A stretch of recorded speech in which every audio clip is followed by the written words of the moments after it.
مولانا خادم حسین رضوی صاحب کے لیے دوسرا چیلنج. پہلے کا تو جواب نہیں آیا، انشاءاللہ قیامت تک نہیں آئے گا ان دو حوالوں کا. اب انشاءاللہ تعالی ان دو حوالوں کا بھی نہیں ہے. اور مجھے بڑی صحیح طرح یاد ہے 1994 میں جب میں ابھی ایف ایس سی کا اسٹوڈنٹ تھا تو اس وقت یہ جیلم شہر آیا کرتے تھے. اس وقت ان کی داڑھی بھی کالی تھی اور فالج بھی نہیں ہوا تھا ان کو. ان کی تقاریر ہم سنتے تھے، اس وقت یہ اس طرح کے تکفیری بابا جی نہیں تھے. ان کی تقاریر ہم سنتے تھے، اس وقت یہ اس طرح کے تکفیری بابا جی نہیں تھے. آج دو اور حوالے لے لیں، یہ حق چار یار انشاءاللہ 4 حوالے پورے ہو جائیں گے. یہی چیلنج جو ہے وہ ڈاکٹر آصف اشرف جلالی صاحب کے لیے بھی ہے. یہ سب لوگوں کے لیے جو لوگ کہہ رہے ہیں جو لبیک یا رسول اللہ صلی اللہ علیہ وسلم ہم نے تحریک چلائی ہے گستاخوں کے خلاف. آج کی ڈیٹ میں بھی اگر کوئی کسی صحابی کو اپنے علم کی بنیاد پہ کافر بھی ڈکلیئر کر دے، وہ یہ سمجھے کہ میرے نزدیک وہ کافر تھا، تو اس سے یہ نہیں ہوگا کہ ہم اس کی تکفیر کریں گے.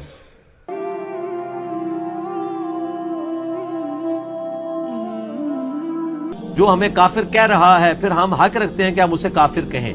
جو ہمیں کافر کہہ رہا ہے پھر ہم حق رکھتے ہیں کہ ہم اسے کافر کہیں. اور میں نے کئی دفعہ یہ گولڈن کوٹ اپنا بیان کیا ہے لوگوں کے سامنے کہ اگر قادیانی ہمیں کافر کہنا چھوڑ دیں تو ہم ان کو کافر نہیں کہیں گے. صحابی ہونا کوئی بڑی فضیلت نہیں ہے، اصل فضیلت ہے لا الہ الا اللہ محمد رسول اللہ کا اقرار کرنا. ہم اس سے بڑی فضیلت کسی کو نہیں مانتے. جھوٹی حدیثیں گھڑنے کے اور جھوٹ بولنے کے ماہر تھے تابعین، اور نیکوکار بھی رج کے تھے اور جھوٹے بھی رج کے سن. نبی الاسلام کی وفات کے بعد جو مرتد ہو وہ نبی کے زمانے میں کیا ہوتا ہے؟ مسلمان نہیں سر، صحابی. ان ڈیفینیشن ہی بھول گئے صحابی دی، جس نے ایک نظر بھی دیکھ لیا وہ ڈیفینیشن نہیں بھول جاؤ.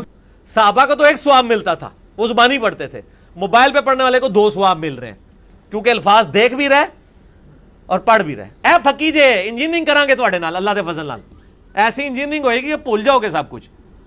تو آج کے دور میں جو موبائل سے دیکھ کے پڑھ رہا ہے اس کو صحابہ کرام جو زبانی پڑھتے تھے اس سے زیادہ ثواب. آج کے دور میں جو موبائل سے دیکھ کے پڑھ رہا ہے اس کو صحابہ کرام جو زبانی پڑھتے تھے اس سے زیادہ ثواب. معاویہ کا پیٹ پوری زندگی نہیں بھرا، معاویہ کا پیٹ پوری زندگی نہیں بھرا. اور صحابہ نو بھوکن لگ پے ہو، پہلے تسی ساڈے خلاف بک بک کر دے ہو، اور صحابہ دے خلاف بھوکن لگ پے ہو. دور دور کتے ہو. یہ میرا ہر اس بندے نو پیغام ہے جڑا صحابہ دے خلاف بک بک کردا تانوں اپنے علم تے ماڑے. میں ہوں مسلم علم و کتابی. ایہو جیاں تحقیقاں سی تواڈیاں مروڑ کے تے اسفل السافلین چھٹ دیاں گے. تہاڈا علم کتنا ہے جنہاں تے رب راضی، رسول راضی. اللہ نے ازل وچ ویکھیا، رسول اللہ نے فرمایا اللہ نے ازل وچ ہر دل نو ویکھیا تے میرے صحابہ دے دل تو بد کے انہیں کوئی پاکیزہ دل نہیں پایا. پلیتو اور سیاہ دل والے ہو تسی صحابہ نو پہ گئے ہو اور دھر دھر کتے ہو اور مالکہ نو پہ گئے ہو. بس ان کے لیے یہی میرا جواب کافی ہے. اعلیٰ یہ کوئی کل صحابہ دے مشاجرات ہوئے، کل کوئی صحابہ دے آپس دے معاملات ہوئے، یہ صدیاں گزر گئیاں، ساڑھے بزرگ فیصلے کر گئے. اعلیٰ حضرت بریلوی لکھیا حق بدست حیدر کرار، لیکن امیر معاویہ بھی ہمارے سردار، اور ان پر تانو تشنیع کارے فجار. تسی صحابہ دے خلاف بیٹھ کے بڑبڑ کر دیو. میں ہوں مسلم علم و کتابی. اور ساری امت کے اکابر کے خلاف بھونکتا ہے، کہتا ہے میں ہوں مسلم علمی کتابی.